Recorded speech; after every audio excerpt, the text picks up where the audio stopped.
ये कहानी कैलाश नाम के लड़के की है जो कि एक भूतिया मोड़ का सामना करता है। अगर आप इस चैनल पर पहली बार आए हैं तो इस वीडियो को लाइक कर दें और चैनल को सब्सक्राइब कर दें ताकि मेरे आने वाली वीडियो आप तक पहुंच सके। देर रात हो गई थी।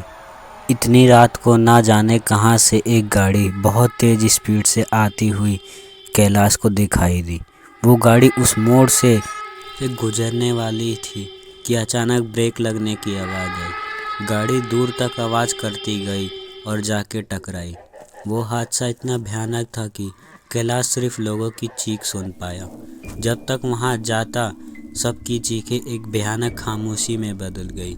हर तरफ खून ही खून था और उसमें पड़ी मासूम लोगों की लाशें। ये बताते हुए वो बूढ़ा किसान रो रहा था और कैलाश पूरे मन लगा के उसकी बातें सुन रहा था।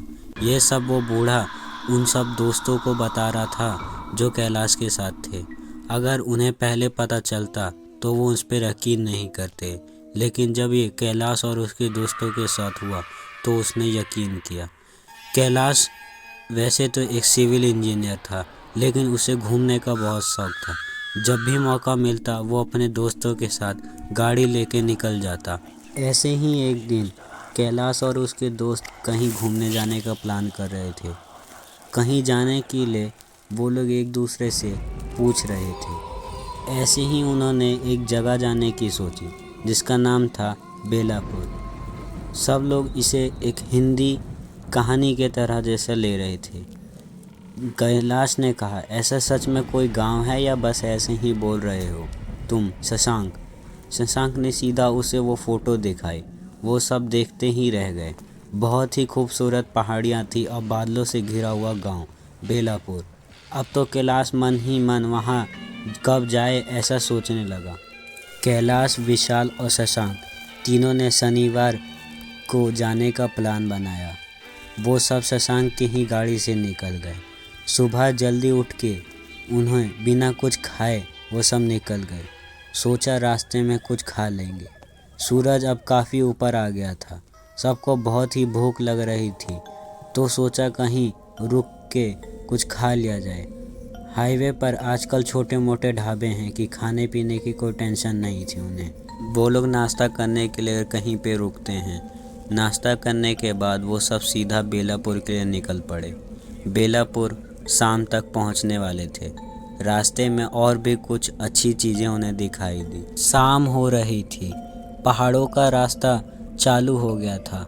घना जंगल और पहाड़ दोनों को काटता हुआ रास्ता। हर मोड़ पे लग रहा था कि जैसे यह आखिरी रास्ता हो। अचानक शशांक ने ब्रेक लगाया। कैलाश का सिर सीट से टकराया। शाम हो गई थी। गाड़ी की हेडलाइट चालू थी। गाड़ी के सामने से एक औरत आती हुई दिखी।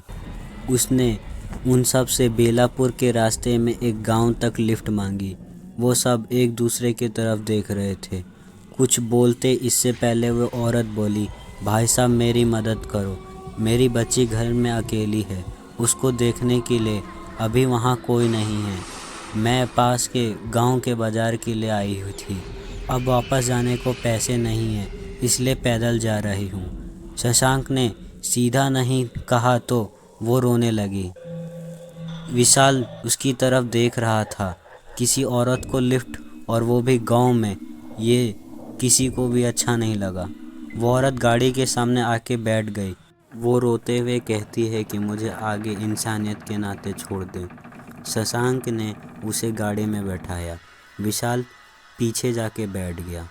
शशांक उस औरत से कहता है, बहन जी आपको ऐसे लिफ्ट मांगते हुए देख हम सब चौंक गए, क्योंकि ये गांव का इलाका है, ऐसे सब शहर में होता है।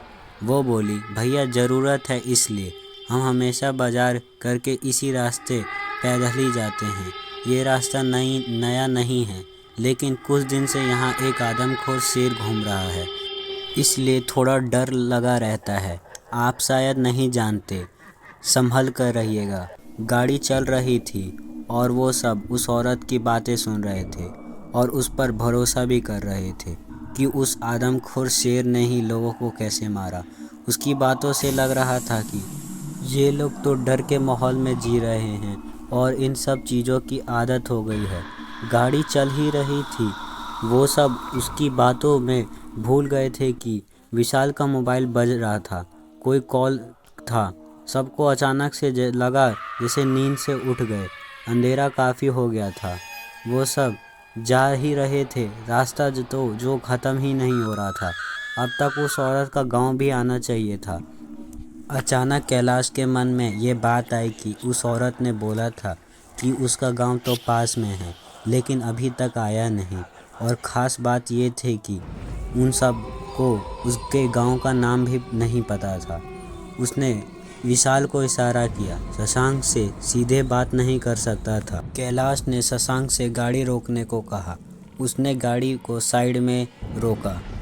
वो सब पैर में दर्द होने को बोल के नीचे उतर गए। शशांक अभी भी गाड़ी में ही था। रात के 11 बज चुके थे। आगे की कहानी जानने के लिए दूसरा पार्ट देखें।